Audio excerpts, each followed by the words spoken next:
여러 장의 인쇄물로 이루어진 단순한 모양새의 옛 책. 한 시대의 모든 정보와 지식을 담고 있는 고서 또한 하나의 유물이다. 우리의 정신과 문화의 뿌리인 조선의 고서. 이 네모난 종이뭉치에 담긴 비밀을 풀어본다.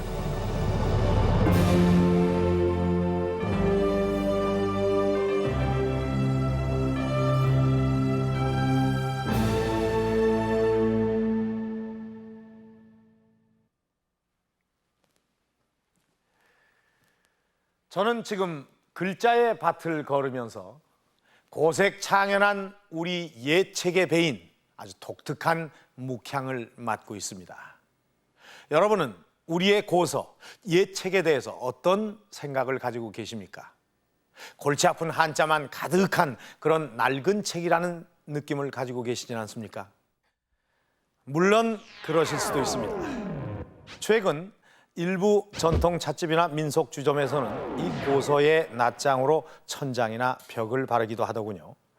이러한 풍토가 우리 고서에 대한 인식을 반영하고 있는 것인지도 모릅니다. 자, 이 조선의 옛 책에는 당시의 모든 정보와 지식과 사상이 집약되어 있습니다. 인터넷도, 컴퓨터도, 또 대중매체도 없던 그 시절에 이 책에는 모든 것이 담겨 있는 그야말로 당시의 멀티미디어였던 것입니다. 자, 그러면 우리는 이 고서에 대해서 얼마나 알고 있는 것일까요? 그 내용은 자체하고라도 이 고서 속에 담겨 있는 그 다양한 의미들을 모르기에 우리는 이 가치를 평가절하하고 있는 것인지도 모릅니다. 그래서 오늘 이 시간에는 이 고서를 달리 보려고 합니다. 이 네모난 종이 뭉치 형태의 책을 톡이나 금관과 같은 하나의 유물로 보고자 합니다. 그래서 오늘 이 시간에는 한자나 한문에 연연해 하시지 말고 우리의 고서를 만나보시기 바랍니다. 그러면 이 고서 속에 담겨 있는 아주 다양한 숨은 그림들을 만나실 수가 있을 겁니다. 자, 그럼 먼저 이 조선시대 민간서적의 출판사부터 찾아봅니다.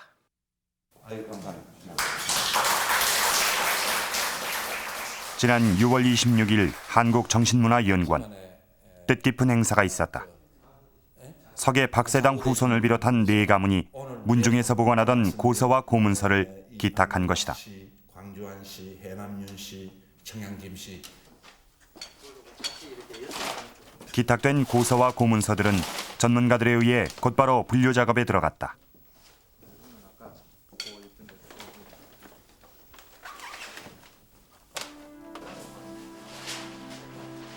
수백 년간 각 가문과 개인이 소중히 보관해온 옛 책과 문서들. 이들은 이제 문중의 가부에서 민족의 문화유산으로 승화할 것이다.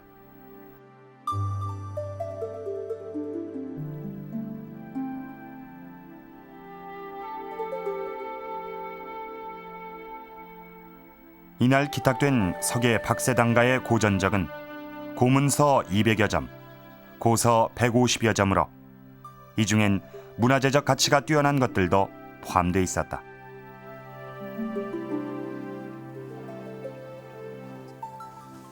각 시기적으로 언제 간행되느냐에 따라서 가치가 달라지기 때문에 여기에는 비교적 오래전에 초기본들, 활자가 우수한 것들 그런 자료들이 많습니다.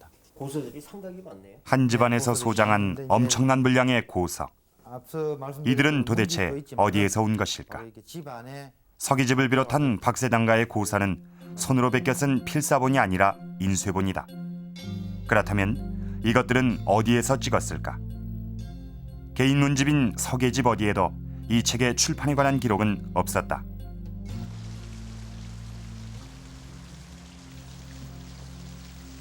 규정각에는 조선 정조 때 펴낸 누판고라는 고서가 보관돼 있다. 이렇게 여러 어느 곳에 이 누판고는 제목과 간행처 등 당시의 책판에 대한 상세한 정보가 담겨 있는 일종의 책판 목록인 셈인데 이 책에서 어떤 단서를 찾을 수 있지 않을까? 과연 거기에 서기집 기록이 있었다. 성주 누판고에 따르면 서계집은 성주 쌍계사에서 인쇄된 것으로 돼 있다. 누판고의 기록이 사실일까?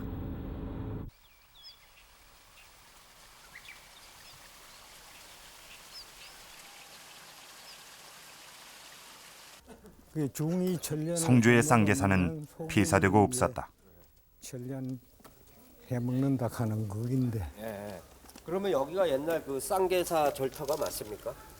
이게 바로 절마당이라 아 여기가요. 하모 그 지금 이 면사무소 위치하고 있는 곳이 그렇게 큰 절이었습니까? 하모 대단히 컸지 뭐야. 지금은 면사무소로 변한 절터에는 주춧돌과 돌기둥 몇 개만 남아있을 뿐 서기집을 출판한 흔적은 찾을 수 없었다.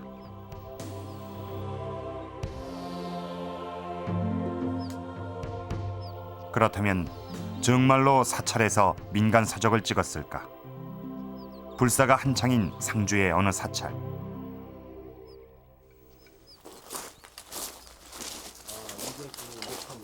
네. 연한 이씨 그러니까 그 식산 이만도 선수 마루 한켠에는 목판이 가득 쌓여 있었다. 그 목판이 190몇 장. 목판의 수는 자그마치 190여 장. 아 190매입니까 이게? 예. 이 목판의 정체는 무엇일까? 사찰에 복원된 것으로 보아 혹시 팔만대장경 같은 불경 경판은 아닐까? 이게 뒤집어졌는데. 이것이 지금 보시게 되면 놀랍게도 그것은 식산집이라는 조선시대의 개인 문집 목판이었다. 그렇다면 사찰에서의 출판은 당시로선 일반적인 현상이었을까?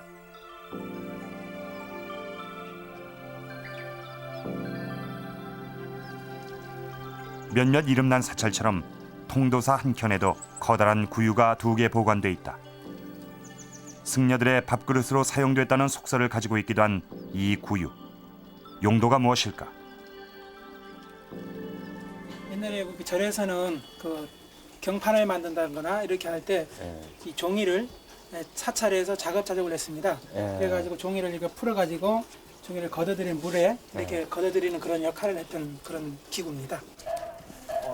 통도사 경내에는 그 사찰에서 네모난 판석이 종이를 하나 남아 있다. 제작했던 흔적들은 곳곳에 남아 있는데요. 이 돌도 마찬가지로 이제 종이를 만들 때 당나무를 이제 불에다 쪄가지고 그 찐 닭을 갖다가 여기서 이제 으깨가지고 이제 섬유질을 만드는 데 이때 사용했던 돌입니다. 인공 판석이 필요할 정도로 당시 통도사의 종이 생산과 수요는 활발했다.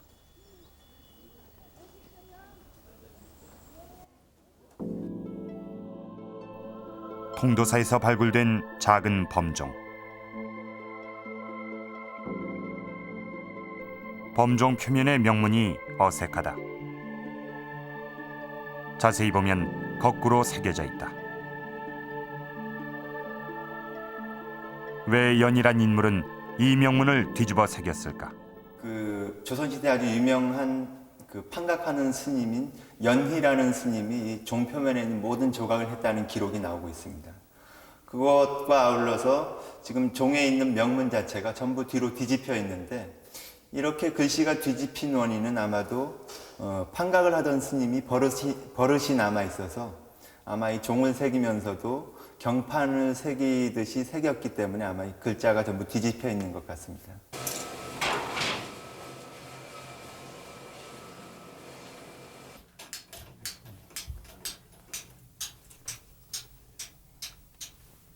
통도사 수장고 안. 이곳에서 연희가 새긴 판각 실물을 찾을 수 있었다. 말미에 보면 이제 공덕각자 연희라고 나옵니다. 자체적으로 종이를 생산할 수 있는 물적, 인적 자원과 판각을 전문으로 하던 전문가, 그리고 남아있는 수많은 판각들. 당시 통도사의 활발한 출판을 설명하는 증거들이다.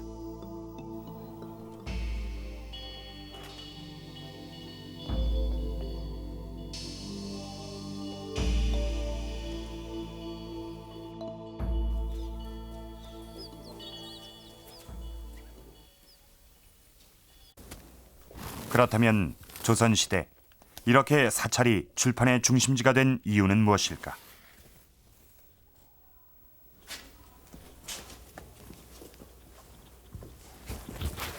모든 그 인쇄 문화라든지 그 나라의 문화의 중심지가 예전에는 이렇게 그 불교 국가였기 때문에 절에서부터 퍼져나갔어요. 그러니까 사회 지식인이든지 또 절의 지식인이든지 간에 모든 지식인의 어떤 그런 집합 장소가 절이었고, 그러다 보니까 특히 이제 제도권 조선시대 같은 경우에 유교 정책이 있기 때문에 제도권에 있는 유가들은 밖에 있었겠지만은 그 야인들, 그 제도권과 언제나 상극이 되어 있는 야인의 어떤 문필가들은 절집하고 많은 교류가 있었어요. 그렇기 때문에 절에서 많은 인쇄가 이루어졌고, 그런 인쇄를 통해서 이제 사회에 이렇게 그런 이렇게 귀한 문집들이 절집에서 이렇게 인쇄되어 나가고 또 보관하고 있는 거예요.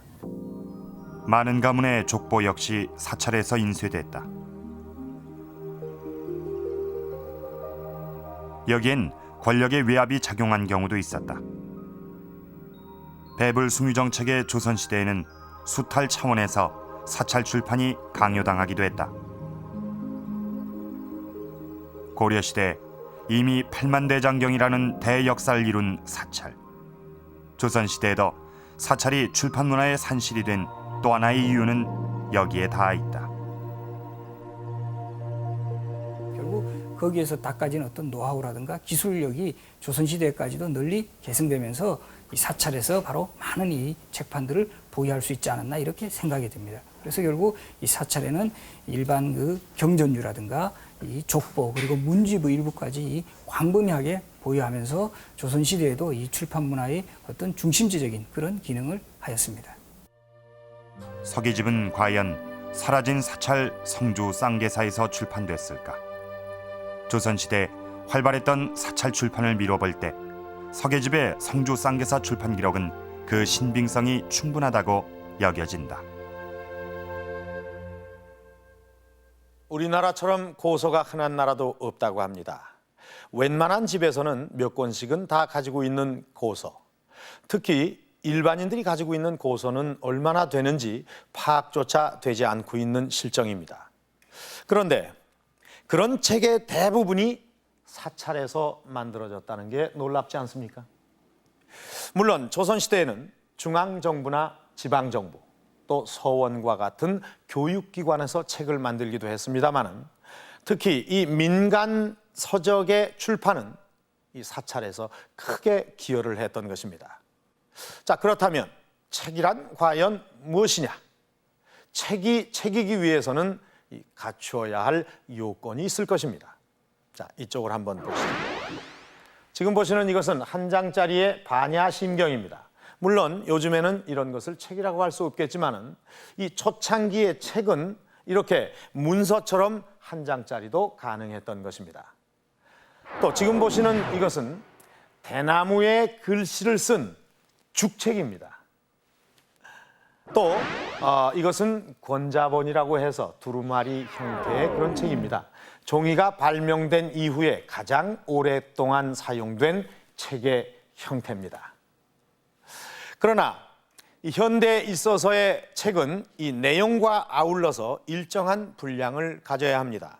그래서 유네스코에서는 이 49페이지 이상이 되어야만 이 책으로 인정하겠다는 그런 기준을 마련을 해놓고 있습니다. 그래서 우리는 이 책을 엮는다는 그런 표현을 쓰고 있습니다. 책의 형태를 갖추기 위해서는 일정한 분량이 필요하다는 뜻이겠죠. 자, 이 책을 한번 보겠습니다. 이것은 아주 병풍처럼 만들어진 특이한 책입니다. 그리고 지금 보시는 이 커다란 책은 아주 단단한 이 쇠못을 받고 철로 장정을 한 그런 책입니다. 그러니까 임의로 추가를 하거나 뺄 수 없게끔 만들어진 그런 책이죠. 자, 이렇게 우리의 이 고서들은 이렇게 실로 엮인 채 수백 년간 그 원형을 유지해 왔습니다. 그 비결이 뭔지 궁금하지 않으십니까? 자, 우리 함께 이 고서 속으로 들어가 보시죠.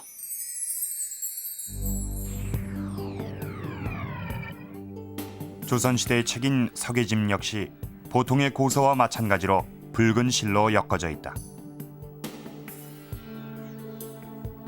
4군데 혹은 6군데로 묶었던 중국 책과는 달리 조선의 고서는 5군데를 묶었다.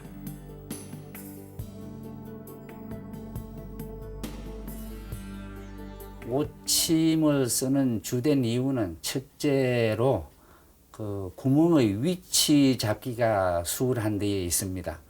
중앙에다가 구멍을 뚫으면은 양쪽에 2개씩 해서 오침으로 해서 책을 꿰맬 수 있기 때문입니다.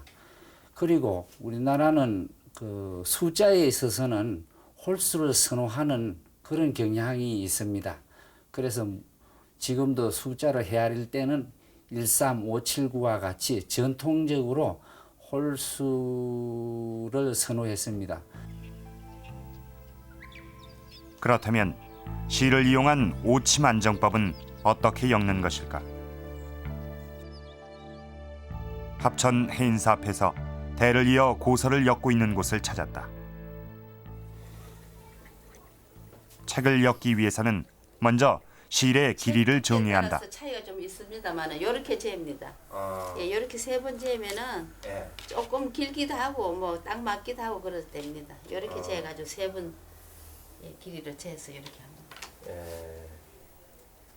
대각선 길이의 3배, 책 높이의 2배 반 정도면 실의 길이는 충분하다. 그리고 한가운데를 시작으로 멈추지 않고 한 바느질로 엮어낸다. 여기에도 변하지 않는 원리가 있다. 이 옆으로 또 밑으로 내려가지고 또 이제 밑에서 또 이리 또 올립니다. 이리 밑에서 또 올려가지고 또 여기서 이렇게 또 이래가지고 또 올립니다. 이러면 한 구멍에 바늘이 3번씩 들어갑니다. 이렇게 엮이면 책은 각 부분 이름을 얻는다. 서수는 책의 머리라여 윗부분,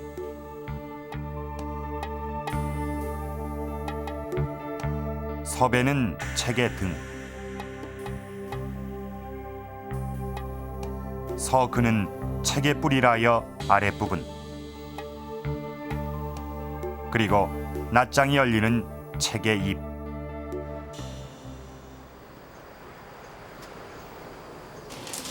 그렇다면 실로 엮은 고서는 얼마나 튼튼할까? 제작진은 고서의 제본 상태를 점검해 보기로 했다. 실험엔 문화재적 가치가 없는 평범한 고서가 사용됐다.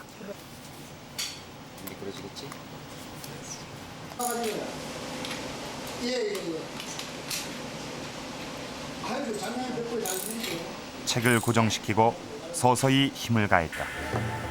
요즘의 책과 비교 실험을 했다.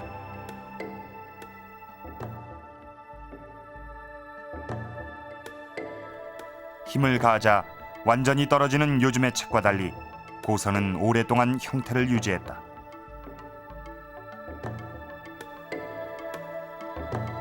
힘을 가하자 고서를 엮은 실이 끊어졌다. 그런데 놀라운 사실을 목격할 수 있었다. 제본을 한 실이 완전히 끊어졌는데도 고서는 원형을 유지하고 있었다.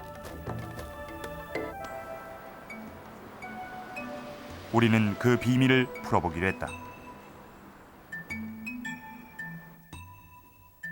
역시 문화재적 가치가 없는 고서 한 권을 선택하여 분해해보기로 한 것이다. 날카로운 칼날까지 동원했지만 작업은 순조롭지 못했다.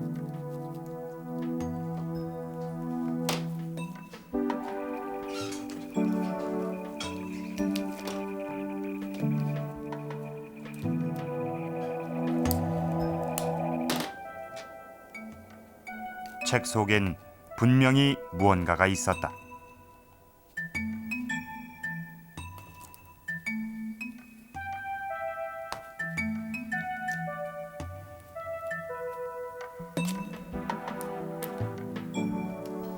몇 번의 시도 끝에 고서에서 부품 하나를 분해해낼 수 있었다. 그것은 종이를 말아 만든 종이못이었다.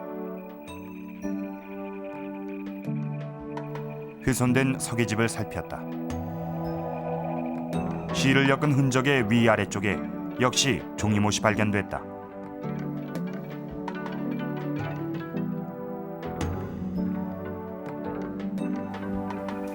그렇다면 이 종이못은 어떻게 만들었을까?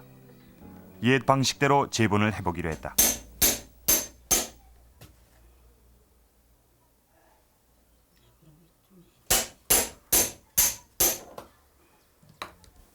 창호지를 이렇게 꽈가지고 이제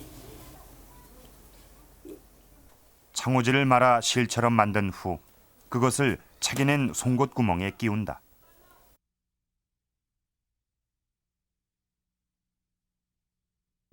그런 다음 남은 길이로 매듭을 만들고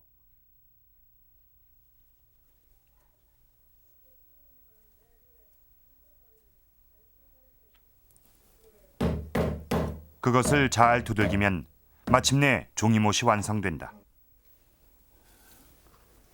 이걸 일일이 이렇게 잘라냈단 말이죠? 예. 이래도 하루에 200건, 300건씩 잘랐습니다. 하루에 200건, 300건요? 네. 또한 종이못은 다 재본 역할을 한다. 종이못이 박힌 후에야 재단을 할 수 있는 것이다.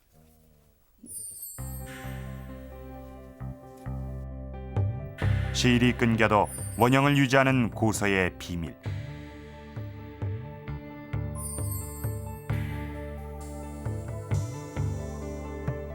그것은 바로 종이못이었던 것이다. 얼핏 실로만 엮은 듯 보이는 고서. 그러나 세월과 습기를 머금을수록 더욱 단단해지는 종이못의 지혜가 그 안엔 숨어있다. 일일이 손으로 엮어서 만든 우리의 예책.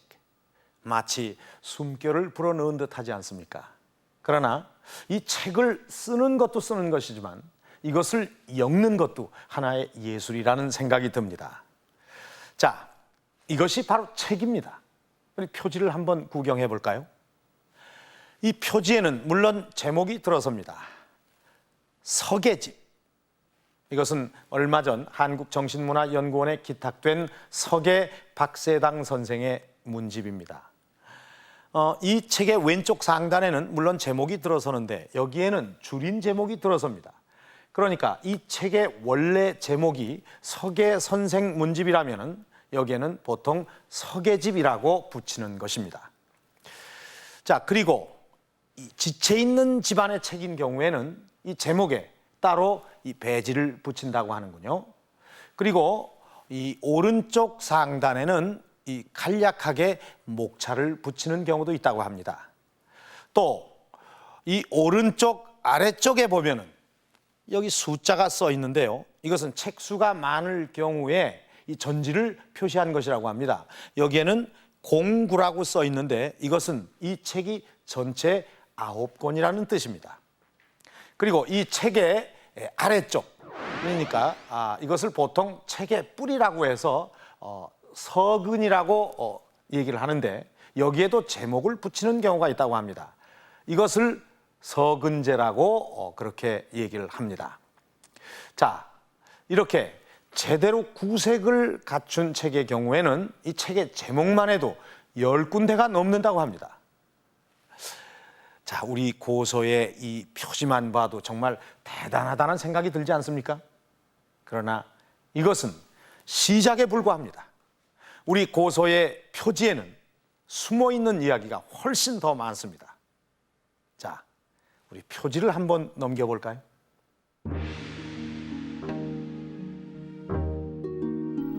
표지를 넘기면 면지가 나온다. 면지는 책 표지와 본문 사이에 있는 것으로 다양한 내용이 적힌다. 이 면지에는 왕으로부터 하사받은 책이란 내용이 적혀 있다.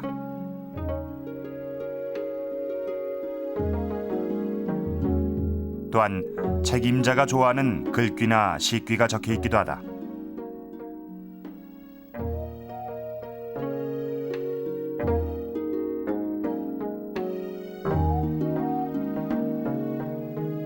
이 충무공 전서의 면지는 책의 제목과 아울러 이 책이 규장각본임을 밝히고 있다. 특별한 사연을 가진 면지도 있다. 경북대 도서관에 소장 중인 고서 한 권. 예, 이 책은 근사록입니다. 조선조 후기에 무신자라는 갑인자 계열로서 만든 활자입니다. 이 책 역시 임금으로부터 하사받은 것인데 책임자의 이름이 떨어져 나가고 없다.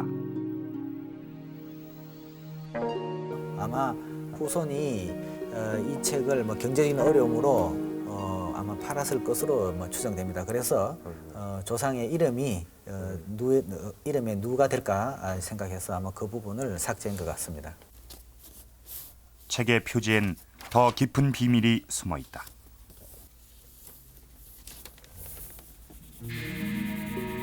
책의 표지에 백지를 대고 연필로 문질렀다. 그러자 놀라운 일이 일어났다. 문양이 나타난 것이다.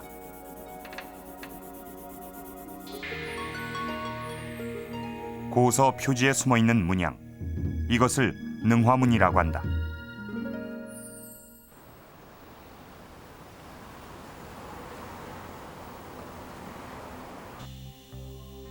책의 표지에 새겨지는 능화문의 종류는 다양하다.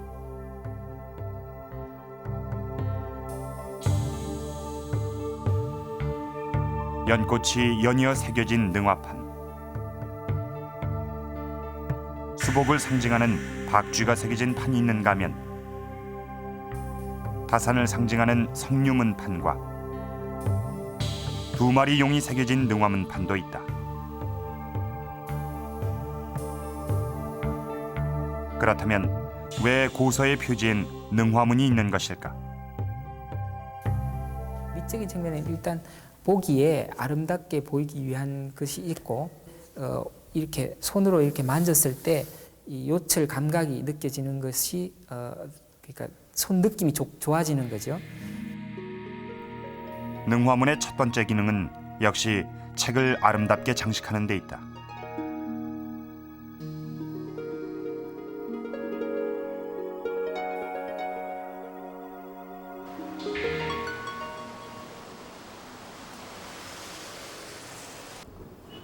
제작진은 표지에 능화문을 새겨보기로 했다.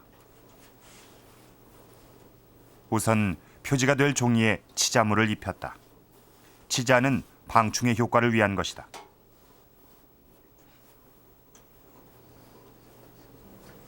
그런 다음 표지를 두텁게 하기 위해 종이를 덧붙인다.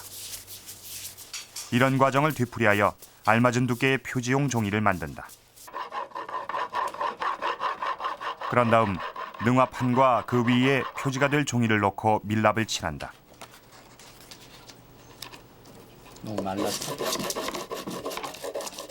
이것은 표지의 방수 효과를 위한 것이다. 마무리는 능화판 위에 표지를 밀돌로 문질렀다. 치자물이 곱게 든 표지에 능화무늬가 드러났다. 이 무늬는 또 다른 기능을 가지고 있다. 능화판의 요철은 종이와 종이가 잘 붙도록 해준다.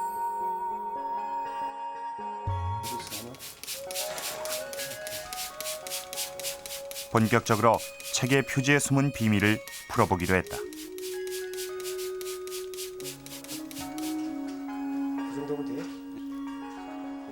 표지에 물을 뿌리자 표지에 덧댄 배접지들이 분리되기 시작했다.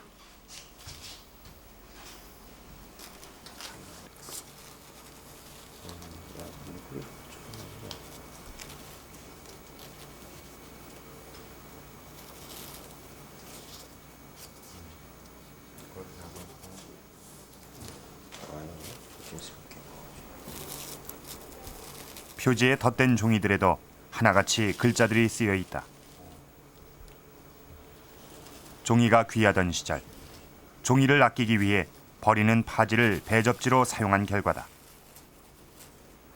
그러다 보니 책의 표지에 붙은 배접지들은 책과 동시대거나 책보다 앞선 시대의 기록들을 가지고 있다.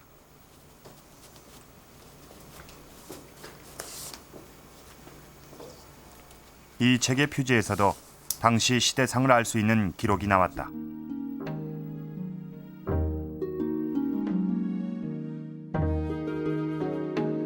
종이는 조선시대 관청에서 주로 사용하는 공문서로서 내용은 주로 백성들의 부역을 감해주거나 혹은 그 황곡과 관계된 그런 내용을 적은 문서입니다. 실제로 평범한 책의 표지에서 귀한 자료가 많이 나왔다. 숙종 때의 시체 검 시설을 비롯 여공 패설에 고려시대 본이 나오기도 했고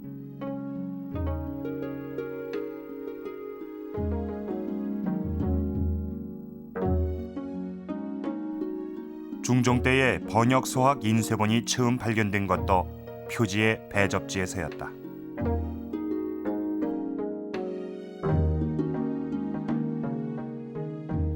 역시 배접지에서 나온 이 자료를 통해 그동안 잘못 알려진 언해절구의 정확한 이름도 알게 됐다. 배접지는 이와 같이 이제 인쇄물은 물론이고 동시대의 인쇄물 특히 그리고 또 그 앞전 시대를 반영해주기 때문에 더욱 중요하고 또 그 중에서도 특히 문서 살아있는 자료라고 하는 그런 문서라든가 또 오랜 시대 그 부분에 그 남아있던 것이 결국은 우리가 당시 사회를 알아볼 수 있는 중요한 자료가 되는 것과 마찬가지로 그 사료적 가치가 있습니다. 아름다운 능화문과 숱한 자료를 숨긴 고서의 표지. 그것은 종이로 된 보물상자였다. 철없는 아이들의 딱지 만드는 재료가 되기도 했던 이 고서의 표지. 이 고서의 표지 속에는 능화문이라는 아름다운 무늬와 그 이전 시대의 자료까지도 숨어 있었던 것입니다. 자, 그동안 그냥 무심히 봐넘기던 이 고서의 표지가 새삼스러워지는데요. 혹시 여러분 댁에 고서가 있다면 거기에 백지를 대고 연필로 한번 긁어보십시오. 어떤 문양의 능화문 무늬가 나올지 궁금하지 않으십니까?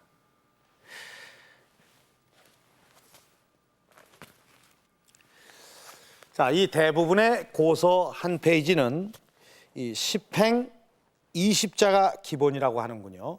그러니까 이 한 페이지가 200자가 들어간다는 계산이 나오는데 혹시 이 200자 원고지의 모델이 이 고서가 아닐까요? 물론 8행 17자도 있고요. 13행까지 된 아주 빡빡한 쪽도 있습니다. 이거 아무리 들여다봐도 이 내용은 잘 모르겠습니다. 가끔 가다가 아는 글자만이 보일 뿐입니다. 전문가가 아닌 이상 이 내용을 알기는 어려울 것 같습니다. 하지만 이 글자는 낯설어도 이 책 속에는 더 재미난 사실들이 숨어 있습니다. 자, 고서 속으로의 여행 계속해 볼까요?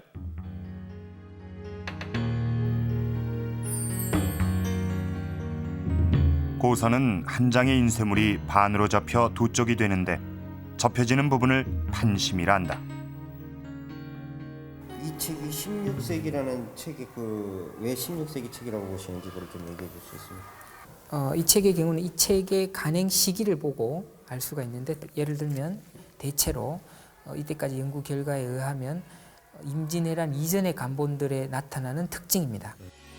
그리고 판심엔 접는 부분을 표시하던 문양이 있는데 이를 물고기 꼬리 같다 하여 어미라 한다. 그리고 이 어미는 시대별로 각기 다른 특징을 보여줘 책의 간행 연대를 짐작해 해준다.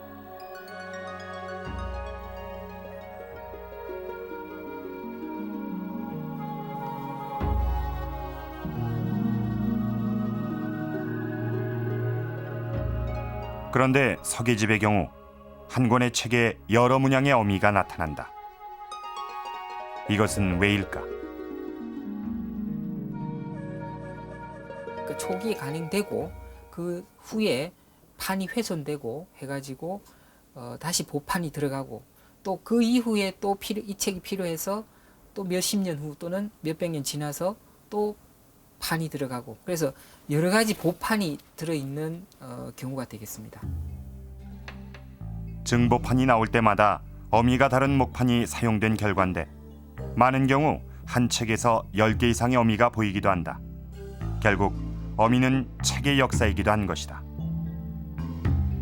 그리고 판심엔 어미 외에 다양한 기록이 있다. 판심제라여 책에 제목이 있는 경우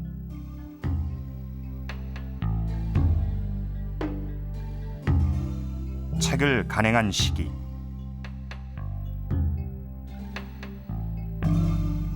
그리고 한 페이지에 글자 수를 적기도 했다.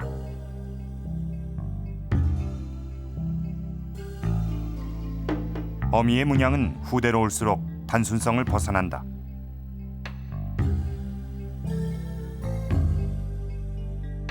사람의 얼굴과 동물, 새의 문양 등이 나타나며 사람의 얼굴은 훨씬 친근해진다. 때론 판각을 새긴 각수의 이름을 기록하기도 했다. 같은 이름이라도 취향껏 새겼다. 그렇게 해서 뭐 자기의 이름의 확인도 되겠지만은 또는 약간의 해악이라든가 또는 약간의 자기 취향이라든가 이런 걸로 해서 거기에 짐승의 문양을 넣거나 또는 사람의 얼굴을 그려 넣거나 우리가 신라 때의 그 기와 같은 데도 보면은 한국인의 그 미소라든 이런 것이 많이 보입니다.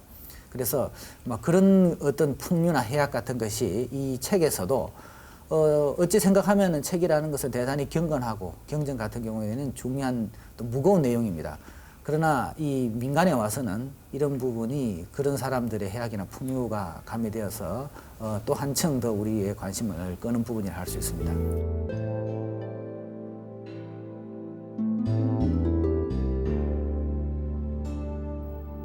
또한 책의 한 켠엔 선비정신을 표현한 글귀나 그림을 새기기도 했다.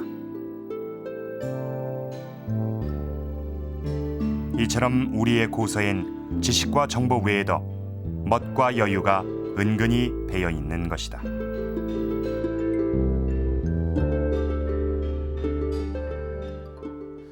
자, 이제 책을 어떻게 찍었는지 알아볼 차례입니다. 책을 만드는 핵심, 그것은 바로 인쇄기 때문입니다. 인쇄라고 하면은 할 말이 많은 우리입니다. 최초의 금속 활자를 가졌던 민족, 그것으로 찍은 최초의 책이 직지심체 요절. 이 직지심체 요절은 최근 세계 문화유산이 됐죠. 그 옛날에 이렇게 발달된 인쇄술을 가졌다는 것은 문화의 핵심 칩을 가졌다는 것과 마찬가지였을 것입니다. 자, 그렇다면 우리의 고서를 어떻게 찍었는지 목판본을 통해서 직접 한번 보시도록 하겠습니다. 안녕하세요. 예. 네, 우리 이창석 선생님이죠? 예, 예. 네네, 반갑습니다. 자, 여기에 보니까 뭐 상당히 뭐 여러 가지가 있는데요. 예. 지금 이거는 어떤 데 사용되는 것입니까? 이건 밀대입니다. 머리카락과 밀대. 네. 밀로 밀과, 만들어진 거예요? 예. 네. 그러니까 이 먹물을 하고 인출을 할 때 밀어낸다는 맞습니다. 거죠? 예, 네, 예. 알겠습니다. 그러니까 이 목판본에 먹칠을 하고 예. 그 위에 종이를 덮고 예. 그것을 이 밀대로 밀어내면 예. 이제 인쇄가 돼서 나오는 거죠. 예. 알겠습니다. 제가 직접 한번 해보도록 하겠습니다. 우선 예. 먹칠을 좀 하겠습니다. 한지라고 해요. 한지. 이걸 한지라고 예, 합니까? 이거 한지. 예, 이거 한지. 네네. 예. 이거 예, 한 예. 알겠습니다. 자, 중요한 순간입니다. 예.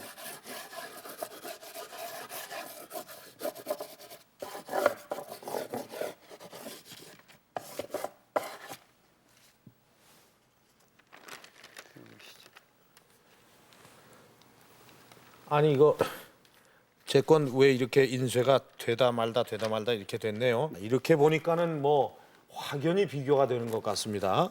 아니 제 건 왜 이렇게 엉망이 된 거죠? 인쇄 부족이죠. 예.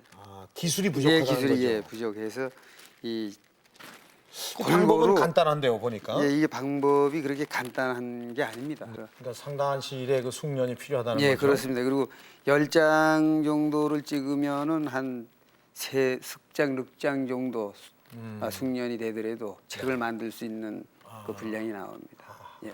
알겠습니다. 그렇군요. 네. 자, 이게 무조건 이렇게 먹칠을 하고 그 위에 종이를 덮어서 밀어낸다고 해서 다 책이 되는 것은 아니군요. 자, 우리 이 고서의 그 절정, 그것은 바로 인쇄와 활자, 그렇습니다. 그 속에 담긴 비밀과 아름다움을 만나기 위해서 아주 귀한 책 한 권을 먼저 구경하시도록 하겠습니다.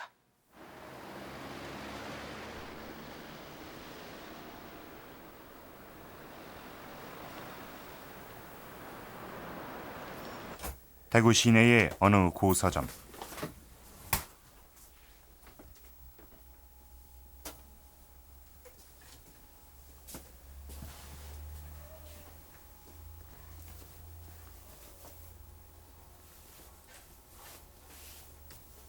방송 카메라 앞에 처음 공개되는 책이 있다. 오륜도 4권. 이 책은 어떤 특징을 가지고 있을까? 이제 이 표지에 오륜도라고 되어 있습니다만은 이 완전한 서명은 여기에 보이듯이 오륜행실도입니다. 오륜행실도고 역사적으로는 조선 전기에 삼강행실도하고 이륜행실도 이런 조선 전기에 만들어졌던 거 이어서 책장을 펼치자 초견이란 글자가 보인다.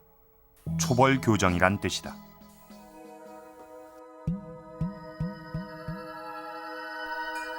그리고 쪽에 4가장자리 여백이 검게 칠해져 있다. 이것은 무엇을 의미하는가? 그 교정 기록에 보면은 이 주소로서 요즘도 이 교정할 때는 뭐 붉은 것으로 합니다만은 과거에도 붉은 것으로 이 판의 획이 굵고 심이 완하여서 자세히 고침이라고 이렇게 옆으로 이렇게 글을 써놓고 있습니다. 이 오륜도는 교정본이었던 것이다. 그래서 지금 이 판이라는 이 한 페이지를 보더라도 지금 획이 길다고 해서 이제 이렇게 끊는 표시라든가 요게 예, 그렇습니다. 그다음에 요 부분은 너무 굵다고, 그다음에 요것도 굵다고, 그다음에 요건 여기를 잘라라고, 요것도 지금 삐침 획이 좀 굵다고, 길다고 이렇게 여러 곳에서 이렇게 다 자르고 글자뿐만 아니라 사파에 대한 교정도 엄격했다. 입이 크다고 구대로 지적하자 입이 작은 교정본이 나왔다.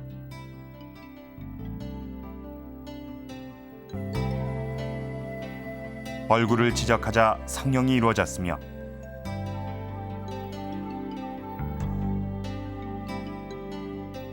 손에 든 물건까지 교정이 이루어졌다.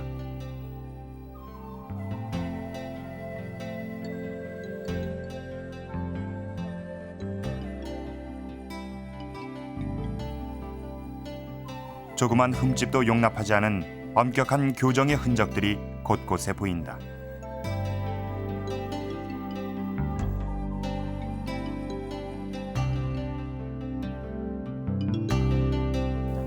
그래서 지금 이 책 같은 경우에는 그 완전히 그 글자의 그 좌우의 삐침이라든가 그다음에 굵기라든가 그다음 내용까지 다 포함해서 아주 철저하게 우리 그 오늘날 못지않는 그런 교정 사실을 알 수 있습니다. 따라서 우리 이 출판 산업이 그런 역사적인 그 배경을 가지고 오늘까지 이렇게 이르고 있다 하는 거 그런 거를 이제 짐작할 수 있습니다. 이렇게 복잡하고 엄격한 절차를 거쳐 마침내 한 권의 고서는 탄생했던 것이다. 그런데 고서 속의 글자가 이상하다.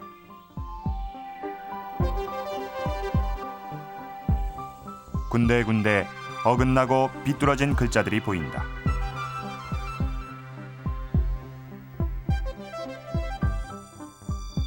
어째서 이런 글자가 남아있는 것일까?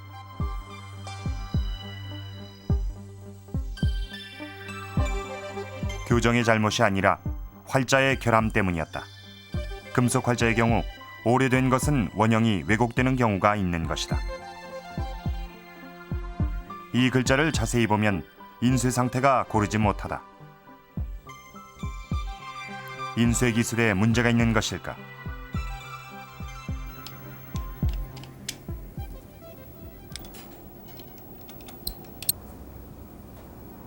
정밀 확대 촬영을 시도했다. 어떻게 보죠? 그거는 20배로 확대 촬영하자 인쇄 상태가 확연히 드러났다. 군데군데 먹이 묻지 않은 여백이 보인다.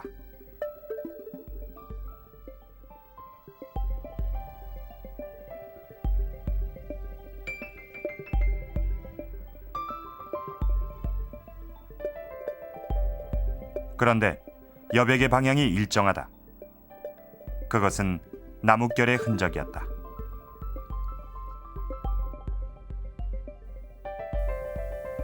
목판본의 경우 인쇄 후에도 나뭇결의 흔적이 그대로 남을 수 있는 것이다. 금속 활자인 이 글자 역시 인쇄 상태가 고르지 못하다.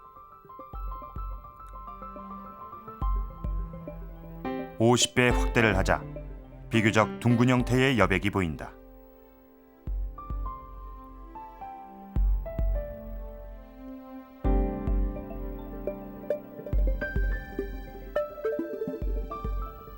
이것은 표면 장력을 가진 금속 활자의 특징 탓에 나타나는 현상이다.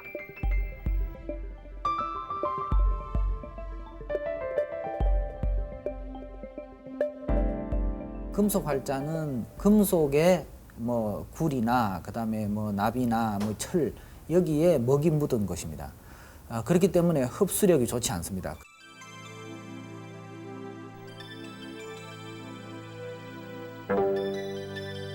금속 활자본과 목판본을 더 쉽게 구분하는 방법은 없을까? 먼저 테두리 선에 주목한다. 목활자의 경우 목재의 테두리 선이 떨어져 나간 경우가 있다. 그것은 금속 활자와 같이 식자에 의한 조립이기 때문이다. 그러나 목판본은 테두리 모서리 부분이 붙어 있다. 기선의 상태가 비교적 좋은 쪽이 금속 활자본이다. 이 개선하고 활자하고의 사이가 조립이기 때문에 절대로 뭐 닿는 일이 없습니다.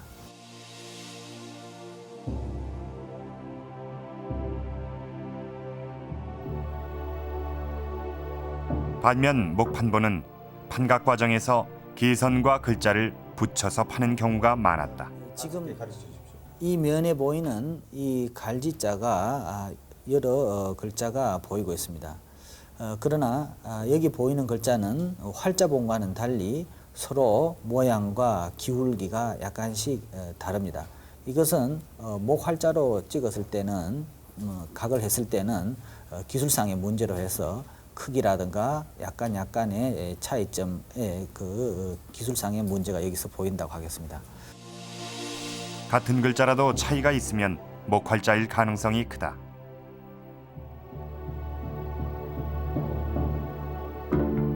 반면 금속 활자는 주조로 만들기 때문에 같은 글자는 똑같은 모양을 보여준다.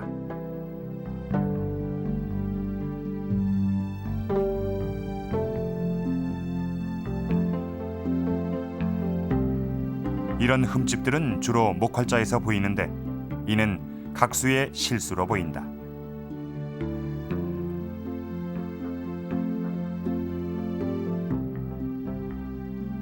자주 사용하는 금속 활자는 마모되기도 한다.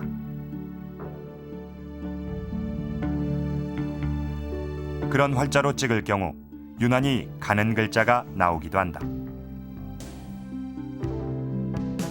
목활자의 경우 글자 자체가 떨어져 나가기도 한다.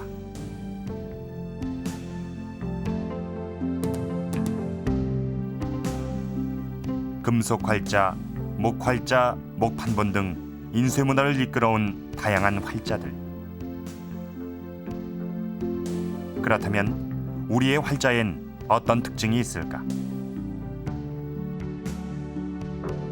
우리나라 활자가 아름다운 것은 다양한 서체를 응용했기 때문입니다.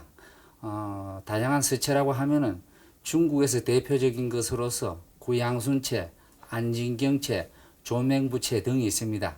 이런 서체들은 활자에 직접적 간접적 영향을 미쳐서 아주 변화무쌍하게 그 활자체가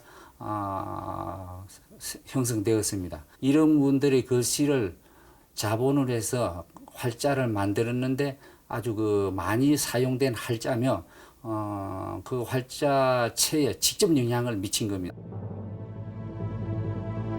고서의 바탕이 됐던 우리의 활자. 서예와 서강 예술의 조화로 우리의 활자는 특별한 아름다움까지 갖추고 있었다. 아름다운 활자와 정교한 인쇄술. 이 정도라면 우리의 고서는 그야말로 모든 예술이 가미된 예술의 종합판이라고 해도 되지 않겠습니까? 자, 이렇게 정성을 들여서 만든 책. 이 책을 보관하는 일도 보통 일은 아니었을 겁니다. 우리 조상들은 이 책을 어떻게 보관하고 지켜왔는가?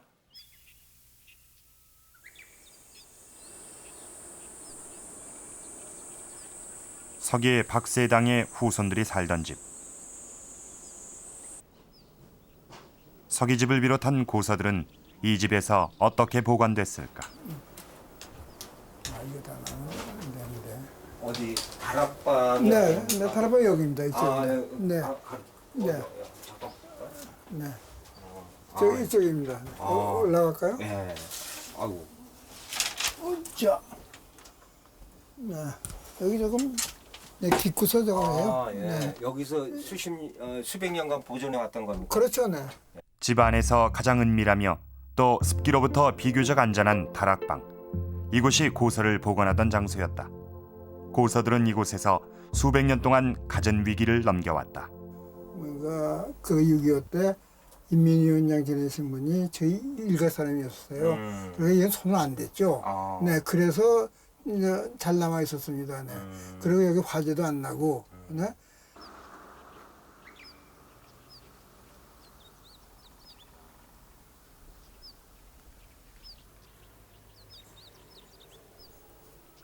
고가들 틈에 새로 지은 건물이 보인다. 문중에 전해오는 고서와 고문서들을 보관하기 위해 최근 새로 건물을 지은 것이다.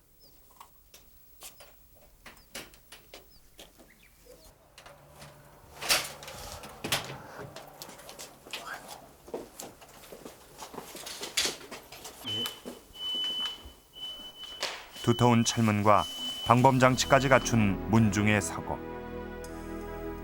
고문서와 고서들이 잘 정리돼 있다.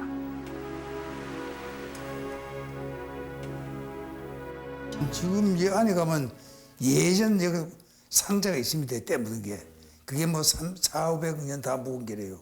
그 속에여가지고 우선 안 보는 거는 참 이 창고에 몇 개, 저 창고에 몇 개 이래가지고 있었죠.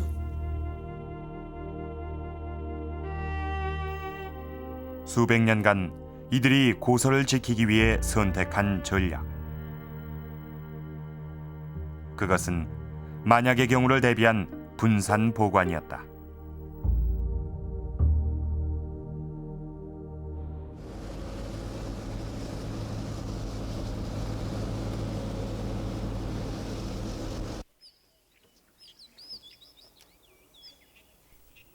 안동의 도산서원.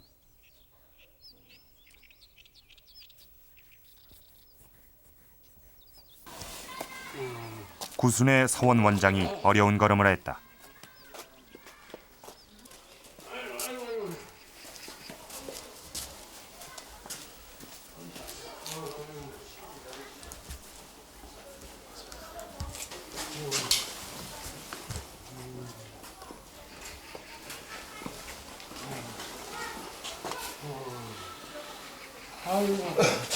주실할배요. 오늘요 KBS에서 이 저 광명시를 연다 그러는데 지금 왔니다. 오면 재밌어 개표를 해야 되겠습니다. 예. 밝히긴 어떻게 밝히는데? 그냥 또 사진만 찍어요. 나도 사진. 예.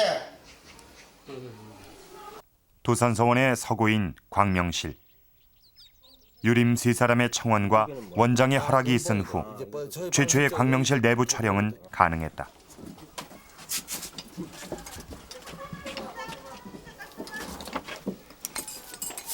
봉인을 뜯는 동안 구순의 원장은 내내 긴장을 풀지 못했다.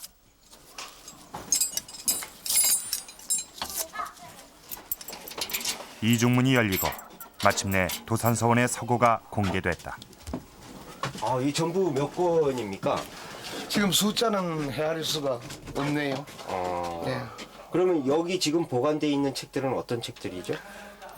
선생 공부하시던 시절 책부터 시작해가지고 아직 우리나라의 희귀본들이 좀 다 진열되어 있습니다. 성리 대전입니다. 두규 선생 당시의 책과 문집 등이 원본 그대로 보관되고 있었다.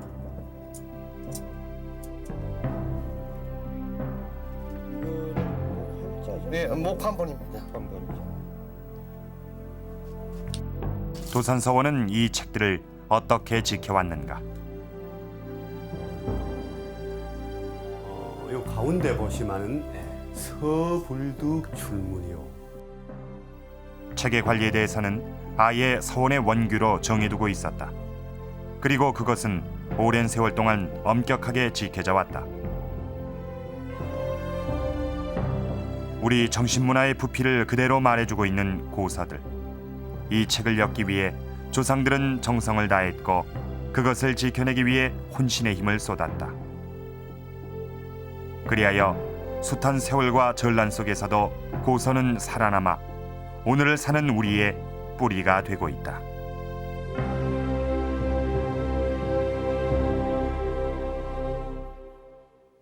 우리네 조상들이 그토록 간절히 책을 지키려고 한 까닭은 무엇일까요? 그것은 책 속에 담긴 인간 정신과 그것을 만든 정성을 지키려고 한 것은 아닐까요? 오늘 우리는 가깝고도 먼 한 점의 유물을 만나보았습니다.